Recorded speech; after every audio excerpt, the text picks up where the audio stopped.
अस्सलाम वालेकुम, मैं हूँ राना दान शबीर ख़ान और आप देख रहे हैं नवाए फ़िक्र। आज जनूबी वज़ीरिस्तान के शहर अंगूर अड्डा में ब्रिगेडियर मुस्तफ़ा कमाल बरकी फायरिंग के तबादले में शहीद हो गए। टोटल 7 इंजर्ड हैं और उनमें से 2 बहुत क्रिटिकल हालत में हैं। इन्नलिल्लाहि व इन्ना इलैहि राजिऊन। अल्लाह ताला उनकी शहादत को कबूल व मंजूर फरमाए और उनके दर्जात को बुलंद फरमाए और अल्लाह ताला पाकिस्तान आर्मी की के जो जवान हैं जो फ्रंट लाइन पर लड़ रहे हैं उनकी हिफाजत फरमाए और अल्लाह ताला पाकिस्तान की भी हिफाजत फरमाए।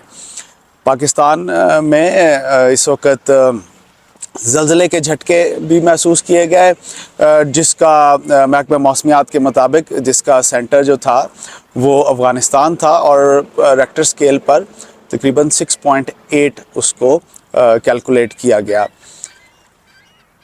ज़लज़ले के झटके जो हैं वो हाई कोर्ट में, लाहौर हाई कोर्ट में भी महसूस किए गए, जहां खान साहब एक फ़ौज के साथ पहुंचे और जिस तरह उनके इर्द गिर्द वो एक सिक्योरिटी की एनवायरनमेंट क्रिएट की गई। आई अंडरस्टैंड उनको सिक्योरिटी सिचुएशन का सामना है, लेकिन कुछ मज़े का खेज़ तरीके से उनको आज जो हमने टीवी के ऊपर देखा, सोशल मीडिया के ऊपर देखा, उस तरीके से उनको प्रोटेक्ट करने की कोशिश की गई या ड्रामा किया गया, मैं नहीं जानता। चलते हैं अहमद के पास इस्लामाबाद में और उनसे पूछते हैं कि इसकी क्या डिटेल्स हैं। जी अहमद। जी अस्सलाम वालेकुम राना साहब, कैसे हैं आप? राना साहब, आज ये हुआ कि खान साहब लाहौर हाई कोर्ट में पेशी के लिए गए और बड़ी तादाद में लोग भी नहीं लेके गए, लेकिन उन्होंने बड़े सख्त किस्म के हिफाजती इक़दाम ऐसे किए कि जहाँ जहाँ खान साहब जाते थे उनको एक बुलेट प्रूफ जैकेट जिसमें स्टील की मोटी चादर होती है वो उससे प्रोटेक्शन दी जाती थी। गाड़ी में बैठे हुए थे तो बिल्कुल सामने शीशे के ऊपर रख दी जाती जब गाड़ी रुकती। इसी तरीके से जब कोर्ट में भी लेके गए तो खान साहब को ऐसे कवर किया गया जिससे लग ये रहा था कि खान साहब शायद और उनकी पार्टी ये समझ रही है कि जैसे बीबी बेनज़ीर भुट्टो साहिबा शहीद हुई थी उनके ऊपर जैसे स्नाइपर अटैक या ऐसी टाइप की चीज़ की गई थी, गाड़ी से निकली तो ऊपर से अटैक हो, फायर आया किसी साइड से, तो इसी तरीके से इस तरह का कोई भी फायर आ सकता है। और स्नाइपर शॉट्स आजकल जो हैं वो काफ़ी यहाँ पे गिने सुने जा रहे हैं। तो मेरा ख्याल है कि ये एक किस्म का सख्त खान साहब ने काफ़ी प्रोटेक्शन का वो रखा हुआ है। फिर बहुत तेज़ी से हवा चल रही है, गवर्नमेंट जो है पीटीआई को टेररिस्ट पार्टी टाइप डिक्लेयर करके उस किस्म के इकदाम करती जा रही है और ढेरों अरेस्ट हो रहे हैं। सदीक जान जो बोल टीवी के ब्यूरो चीफ थे, बेसिकली वो यूट्यूबर थे, सहाफ़ी कम थे, बड़े यंग से नौजवान हैं, तो वो उनकी एक वीडियो आई थी जिसमें गिलगित पुलिस का कोई बंदा इस्लामाबाद पुलिस की वर्दी पहन के कोई आंसू गैस के शेल फायर कर रहा था, तो उसके बाद फिर उनको अरेस्ट किया गया। और फिर खान साहब के भांजे जो हैं हसन खान न्याजी, उनको भी, जो उनके स्पोक्स पर्सन भी हैं इस्लामाबाद, उनको भी अरेस्ट कर लिया गया। दोनों का 1-1, 2-2 दिन का रिमांड हुआ। खान साहब को बहरहाल लाहौर हाई कोर्ट ने आज जो है वो प्रोटेक्शन बेल दे दी 2 टेररिज्म के केसेस के ऊपर। खान साहब के ऊपर 100 से ज़्यादा केसेस हो चुके हैं, सेंचुरी हो चुकी है उनके केसेस की। तो बहरहाल जब वो हाई कोर्ट में पेश हुए तो हाई कोर्ट ने हुकूमत से रिकॉर्ड भी मांगा कितने केसेस में, तफसील तो दी जाए। तो एक किस्म का मजाक भी बनता जा रहा है और इंटरनेशनली भी सुना जा रहा है कि इन केसेस के ऊपर काफ़ी प्रेशर जा रहा है कि human rights, American human rights की भी एक रिपोर्ट आई है और भी इदारे इस पर बहुत ज़्यादा खुश नहीं हैं कि पाकिस्तान में ह्यूमन राइट की वायलेशन इस वक्त बहुत ज़्यादा है। तो इस हवाले से कह लें कि खान साहब को प्रोटेक्शन बेल तो मिल गई और बड़ी सख्त हिफाजती सूरत हाल में वो कोर्ट में पेश भी हुए। जी राना साहब। जी अहमद, ये बताइएगा कि असद उमर और शाह महमूद कुरैशी साहब ने ऑस्ट्रेलिया, यूके और चंद मुस्लिम ममालिक के एम्बेसडर से इस्लामाबाद में मुलाकातें की और उनको पाकिस्तान की करंट पॉलिटिकल सिचुएशन से आगाह किया और उन्होंने उनको बताया कि गवर्नमेंट कुछ ज़्यादा ही सख्ती करती नज़र आ रही है और एक इलेक्शन की एनवायरनमेंट क्रिएट नहीं करने दी जा रही पाकिस्तान तहरीक इंसाफ के लिए। और पीडीएम ने जो काउंटर एक स्ट्रैटेजी बनाई जिसमें उन्होंने पेट्रोल को कहा कि हम सस्ता देंगे और प्लस आज सुना है कि उन्होंने कोई लैपटॉप जो कि पुरानी एक शहबाज शरीफ साहब की एक स्कीम थी وہ لیپ ٹاپ تقسیم کرنے کا بھی کوئی اعلان کیا ہے. تو ہمیں ذرا ڈیٹیل شیئر کیجیے گا کہ یہ کیا ان کی کاؤنٹر اسٹریٹجی ہے, اور یہ جو شاہ محمود قریشی اور اسد عمر نے ملاقاتیں کی ہیں ان کی ڈیٹیل شیئر کیجیے. جی احمد. ادھر رانا صاحب اسلام آباد میں اسد عمر صاحب اور شاہ محمود قریشی صاحب نے جو ڈپلومیٹس ہیں مختلف ممالک میں, جس میں آسٹریلیا کے ڈپلومیٹ آئے اور کچھ مسلم ممالک کے تھے اور EU کے بھی تھے, ان کو بھی انسانی حقوق کے حوالے سے جو PTI کے ساتھ ہو رہا ہے اس کے بارے میں انہوں نے آج مارننگ بریک فاسٹ میں ان کو ان چیزوں سے آگاہ کیا. تو میرا خیال ہے PTI کافی ایکٹیو رول پلے کر رہی ہے اور اپنی طرف سے مختلف طریقوں سے پریشر ڈال کے جو ان کے اوپر پریشر ہے اس کو ریلیز کروانے کی کوشش کر رہی ہے, کیونکہ یہ بھی ان کا بیانیہ کسی حد تک ٹھیک ہے کہ الیکشن ہونے کے بعد دفعہ 144 لگا کے ساری ایکٹیویٹیز کو کرب کرنا, یہ ایک قسم کا واقعی الیکشن کے ساتھ نہ صرف مذاق ہے بلکہ اگر عدالتیں خان صاحب کو ریسکیو نہ کرتی تو میرا خیال ہے کہ جو اس وقت کی حکومت ہے وہ بہت زیادہ سختی کر چکی ہوتی, اور یہ عجیب قسم کی سختی تھی, یہ کوئی سیاسی عمل نہیں لگتا, بڑی سادہ سی بات ہے, یہ کچھ زیادہ سخت عمل ہے. بہرحال کیا اس کے مضمرات ہیں, کیسز میں کتنی جان ہے, یہ تو عدالت ساتھ ساتھ بتاتی جا رہی ہے, ان کی ضمانتیں بھی ہوتی جا رہی ہیں. اس کے علاوہ یہ کہہ لیں کہ جو گورنمنٹ کی طرف سے ایک پیکیج اناؤنس کیا گیا تھا غریب لوگوں کے لیے کہ 50 روپے, غریب اور متوسط طبقے کے لیے کہ 50 روپے کا لیٹر ان کو پیٹرول ملے گا, آج اس کے ساتھ 1 لاکھ لیپ ٹاپ کا بھی ساتھ اناؤنسمنٹ آ گئی ہے جو نوجوانوں کو دیے جائیں گے. تو میرا خیال ہے حکومت بھی اگریسولی اس سائڈ پہ آ رہی ہے کہ وہ بھی لوگوں کو ایسے انسینٹیو دیں مراحت کی شکل میں جس سے کچھ ووٹ ان کے بھی بنے. جو پریشر بہت زیادہ حکومت پہ تھا کہ وہ الیکشن میں ایسی صورتحال میں گئے تو ووٹر ان کا ساتھ نہیں دے گا, یہ سب کو نظر بھی آ رہا ہے اور کافی حد تک اندازہ بھی ہے. تو گورنمنٹ اپنی کاؤنٹر اسٹریٹجی کی طرف آ رہی ہے اور وہ کہہ لیں کہ کوششیں کر رہے ہیں کہ لوگوں کو مراحت اور یہ پیکیج دیے جائیں. ابھی پیکیج شروع نہیں ہوئے لیکن ان کی باتیں خاصی ہو رہی ہیں, زبانیں زد عام ہیں کہ یہ سب کچھ ہوگا. PDM میں کچھ رکھنوں کی بھی بات آ رہی ہے, PDM کی کل بھی میٹنگ ہوئی اور اس میں کچھ سنا بھی ہے کہ اختلافات بھی ہوئے. ANP کی طرف سے بہرحال کہا گیا کہ وہ کوئی شاید PDM کو چھوڑ دے یا کیسے آگے لے کے چلے. تو بہرحال یہ ساری سچویشن تو چل رہی ہے. کہنے کا مقصد یہ ہے کہ ٹف کمپٹیشن ہے آگے, PTI کو اس رزسٹنس میں اپنی فتح گین کرنی ہے, اور پارٹیوں کے ساتھ ایسا ہی ہوتا ہے, پارٹی کے ساتھ بھی ہوا, نون لیگ کے ساتھ بھی ایسا ہوا تھا. تو اب دیکھتے ہیں کہ مستقبل میں کیسے کون کھلاڑی کیسے کھیلتا ہے. جی احمد, پاکستان کے جو اپ کمنگ الیکشنز ہیں اس کے بارے میں تھوڑا ہمیں اپنا انالیسس دیجیے گا, کیونکہ آج بھی سندھ میں 1 کروڑ سے زیادہ لوگ ہیں جو سیلاب کی وجہ سے پھنسے ہوئے ہیں, اور ایون ان کو پینے کا صاف پانی بھی میسر نہیں ہے, اور وہ وہی سیلابی پانی کو پی رہے ہیں. اور حکومت نے بھی کوئی ایسی اسٹریٹجی نہیں شو کی یا اناؤنس کی کہ وہ ان لوگوں کے لیے کچھ کر رہی ہے یا نہیں کر رہی ہے. PTI نے بڑا پیسہ اکٹھا کیا اور PTI کا بھی کوئی ایسا میجر پروگرام نظر نہیں آیا, نہ ہی اس کی انہوں نے تشہیر کی. اگر انہوں نے کچھ کیا ہوتا تو وہ ظاہر ہے پیپلز پارٹی بھی اس کو اناؤنس کرتی کہ ہم یہ کر رہے ہیں کیونکہ الیکشن کا دورہ ہے, اور PDM بھی کچھ کرتی, مسلم لیگ نون بھی کچھ کرتی, اور PTI بھی کچھ اناؤنس کرتی کہ جناب یہ دیکھیں ہم یہ گھر بنا رہے ہیں, ہم یہ خوراک دے رہے ہیں, ہم یہ ٹینٹ دے رہے ہیں. اور یہ الیکشن بھی گرمی کا ہے, ماہ رمضان کے بعد لوگ اس گرمی میں باہر نکلیں گے, ووٹ ڈالیں گے ان لوگوں کو. اور آپ کا کیا خیال ہے کہ کون سی پارٹی ان لوگوں کو اٹریکٹ کر پائے گی؟ جی احمد. جی رانا صاحب, 2-3 اہم چیزیں ہیں جن کی طرف توجہ میرا خیال ضروری ہے. ایک تو یہ ہے کہ حکومت نے ریلیف پیکیج بہت سارا اناؤنس کر دیا, لیکن آج ہی UN کی ایک رپورٹ آئی جس میں انہوں نے کہا کہ 1 کروڑ بندہ ابھی بھی سندھ میں ایسا ہے جن کو پینے کا صاف پانی نہیں مل رہا سیلاب کی وجہ سے. وہ پانی ابھی بھی ان کے علاقوں میں اس طریقے سے موجود ہے یا اس طریقے سے کیونکہ ان کے صورتحال ہے کہ پانی ان کو پینے کو اویلیبل نہیں. 1 کروڑ لوگوں کو بہت بڑی تعداد ہے, اور خاص طور پہ دیہی علاقوں میں. تو اور اس سے پہلے بھی UN کے لوگوں نے ایک دفعہ ہمیں بلایا تھا اور انہوں نے یہ بات سمجھانے کی کوشش کی تھی کہ حکومت نے بڑی جلدی کی ہے اور حکومت سیلاب کے بعد سے ریلیف کا کام چھوڑ کے سیاست پہ پڑ گئی ہے, تو جو کہ مناسب بات نہیں ہے. اور کافی کچھ انہوں نے کر بھی لیا, انٹرنیشنل بھی پیسے مانگے لیکن ملے کوئی نہیں حکومت کو. تو اس وجہ سے بہت زیادہ جو ہے وہ ہمیں جو غریب لوگ ہیں وہ پھنسے ہوئے ہیں. ایک سائڈ پہ تو حکومت 1 کروڑ لوگ سندھ میں بیٹھے ہیں, ان کو پانی نہیں مل رہا, اور دوسری سائڈ پہ حکومت پیٹرول کارڈ لا رہی ہے غریبوں کے لیے جو پنجاب کے के वोटर हैं, क्योंकि सिंध इलेक्शन जो है सर पे आया खड़ा है।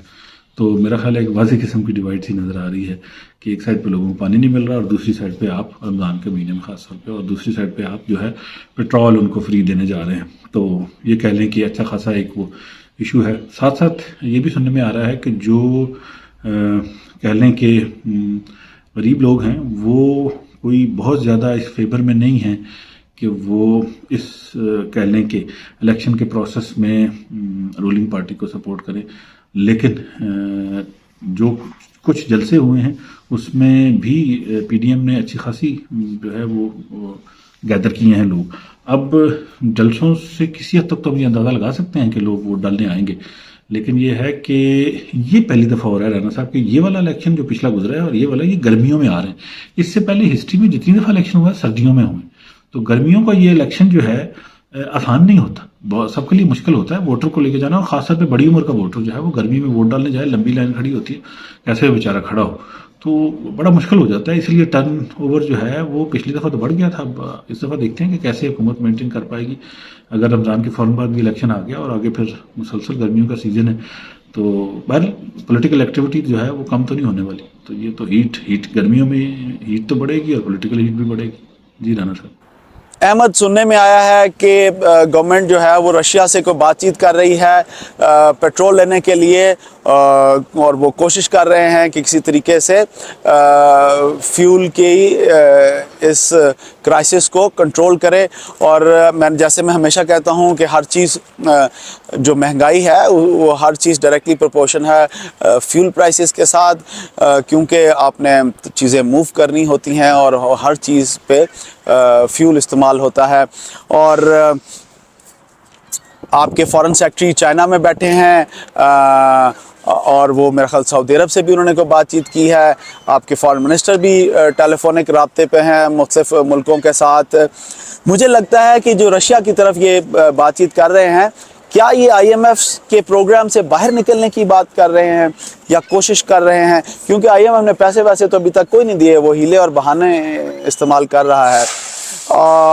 मुझे आपका पॉइंट ऑफ व्यू चाहिए कि अगर पाकिस्तान IMF के प्रोग्राम से बाहर निकलने का फैसला करता है तो वो क्या चैलेंजेस होंगे जिसका उन्हें सामना करना पड़ेगा? जी अहमद। जी राना साहब, कल से मुज़ाकरात शुरू हो रहे हैं रशियन ऑयल कंपनी और पाकिस्तानी PSO के दरमियान, और पाकिस्तानी पेट्रोलियम मिनिस्ट्री के भी हुकाम होंगे जो ये तय करेंगे कि रशिया से हमने कितना पेट्रोल लेना है। एक शुनी थोड़ी सी ये भी आ रही है कि जो गवर्नमेंट ने ये पैकेज दिया था पेट्रोलियम प्राइसेस में रिडक्शन का 50 रुपये पर लीटर का, उससे IMF पे डिस्कशन नहीं किया, IMF ने ये स्टेटमेंट दे दी।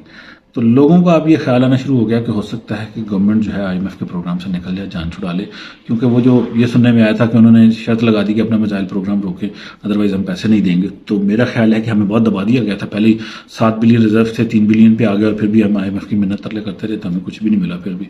तो अगर ये गवर्नमेंट फैसला कर लेती है कि IMF प्रोग्राम से निकल जाए, मैं तो खुश होऊंगा, मैं तो इसके हक में हूँ, लेकिन उसके मुतबादल भी आपको स्ट्रेटेजी तैयार करनी होती है। मुल्क चलाना है, बच्चों का खेल नहीं है।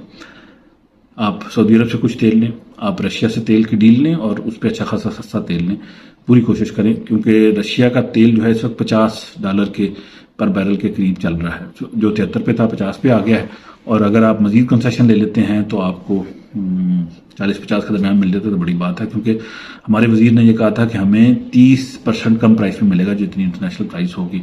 तो अगर इंटरनेशनल प्राइस इस वक्त 60-70 के 70 से थोड़ा सा ज़्यादा है, अगर उसके अराउंड है तो हमें 30% कम भी लगा लें तो तकरीबन ये $25 बन जाता है 30%। तो हमें ये $50 के करीब अगर मिल जाता है तेल रशिया से तो ये मुनासिब बात होगी। और इतने पे भी मिल जाए तो कह लें कि जो, और फिर किस करेंसी में हम पे करते हैं, अगर हमें डॉलर में नहीं पे करना, रूबल में पे करना है, फिर तो हम और भी आसानी में आ जाएंगे रशिया के साथ ट्रेड, और रशियन ममालिक के साथ हम उसको बैलेंस कर लेंगे, डॉलर का हमारे डॉलर रिजर्व पर इम्पैक्ट नहीं आएगा। तो अगर हम IMF के प्रोग्राम से निकल जाते हैं तो क्या क्या स्ट्रैटेजी होगी, ये हुकूमत को सोचना होगा। आगे से इलेक्शन भी है और ऐसी सिचुएशन में इलेक्शन में जाना, ये सारी चीज़ें साथ साथ चलती हैं। तुर्की में भी क्राइसिस है, बाकी ममालिक में भी है, तो अल्लाह खैर करे। राना साहब, अब ये भी यहाँ पे ज़ल्ज़ला आया था, बड़ा शदीद था, तो सब पाकिस्तानियों के लिए दुआ कि अल्लाह ताला सबको अपने हिफ्ज़ व अमान में रखे। आप भी हर दफ़ा दुआ करते हैं, मैंने कहा आज मैं भी कर लूँ। रमज़ान शरीफ भी आने वाला है, तो अल्लाह ताला सबको रमज़ान की बरकतों से भी नवाजे। जी राना साहब। जी अहमद, मेरा ख्याल है कि मौजूदा गवर्नमेंट ख़ास तौर पे मुस्लिम लीग नून इमरान खान को कंटेन करने में, उनको लिमिट करने में और उनको जैसे वो कहते हैं कि डक लेने में वो कामयाब होती नज़र आ रही है। खान साहब लाहौर में अपने घर से हाई कोर्ट तक मसरूफ़ कर दिए गए हैं और मेरा ख़्याल है कि पीटीआई को सोचना चाहिए कि ये जो उन्होंने एमएनए एमपीएस को बताया कि भाई टिकट लेना है तो बंदे इधर लेके आओ और इधर खान साहब के बाहर बिठाओ, मेरा ख़्याल है कि खान साहब को चाहिए कि अपने प्रोबेबल टिकट होल्डर्स या टिकट होल्डर्स को बताएं कि वो ज़मान पार्क से निकलें, अपने हलकों में जाएं और पॉलिटिकल एक्टिविटी शुरू करें, क्योंकि पंजाब सिर्फ लाहौर नहीं है। मैं बार बार ये कहता हूँ कि पंजाब सिर्फ लाहौर नहीं है। आप बाहर निकलें, पंजाब और केपीके के कोने कोने, करिया करिया और गांव गांव और हर हलके में जाएं, हर यूसी में जाएं और जाकर अपने पॉलिटिकल कैंपेन को स्टार्ट करें। खान साहब सरप्राइज़ दें, एकदम रात के अंधेरे में लाहौर से निकलें और जाके साहिवाल में कोई जलसा करें और मुल्तान में करें, सादकाबाद में करें, रावलपिंडी में करें, पेशावर में करें, करक में करें। और इनको चाहिए कि ये जो इन्होंने एक बबल अपने लिए बना लिया है उस बबल को तोड़ें और निकलें, क्योंकि वो पीडीएम चाहती ही ये है कि आप उस बबल में रहें और आप उस तरीके से अग्रेसिव कैंपेन ना कर सकें जो कि आपको असूलन करनी चाहिए। एक और चीज़ जो मेरे ख्याल में कि क्योंकि प्रोविंशियल असम्बलियों के इलेक्शन के कुछ अरसे बाद ही फेडरल इलेक्शन और या जनरल इलेक्शन भी हो जाएंगे, तो मेरा ख्याल है कि Sindh is the right place to play and PTI के पास पैसा भी है जो उन्होंने सिंध में सैलाब के मद में लोगों से इकट्ठा किया। गवर्नमेंट के पास भी पैसा है, उन्होंने भी इकट्ठा किया। पीपल्स पार्टी के पास भी ये टाइम है कि वो इस सैलाब ज़दगान की मदद करें और अपना वोट बैंक बढ़ाएं और इससे आप देखेंगे कि कोई भी पॉलिटिकल पार्टी फ़ायदा उठा सकती है। मेरा ख्याल है टीवी पर, व्हाट्सएप पर, इंस्टाग्राम पे, फेसबुक पे, इन सब पे कैंपेन नहीं चलेगी और इस पर वो रिज़ल्ट्स आप अचीव नहीं कर सकेंगे जो आपको करने चाहिए। आपको ऑन ग्राउंड जाना पड़ेगा, आपको आवाम के पास जाना पड़ेगा, अपने टिकट होल्डर्स को अनलीश करें, उनको छोड़ दें, उन्हें कहें कि जाओ, छोड़ो ज़मान पाक को। और मैं आपको एक चीज़ बताऊं कि ये सोशल मीडिया पे ये वीडियोस गर्दिश कर रही हैं कि जनाब वो एमएनए एमपीएस जो फ्यूचर के हैं वो बंदे लेकर आए हुए हैं, ख़ुद खाबे खाने जा रहे हैं, और जबकि वहाँ जो लोग हैं उनके लिए प्रॉपर ना तो कोई रिहाइश का इंतज़ाम है, ना उनके लिए खाने पीने का इंतज़ाम है। और इससे उनके वोट बैंक ख़राब होगा। मैं आप सबसे इजाज़त लूँगा प्रोफेसर इशफाक की इस दुआ के साथ। अल्लाह आपको आसानियाँ नसीब फरमाए और आसानियाँ तकसीम करना नसीब फरमाए। अस्सलाम वालेकुम।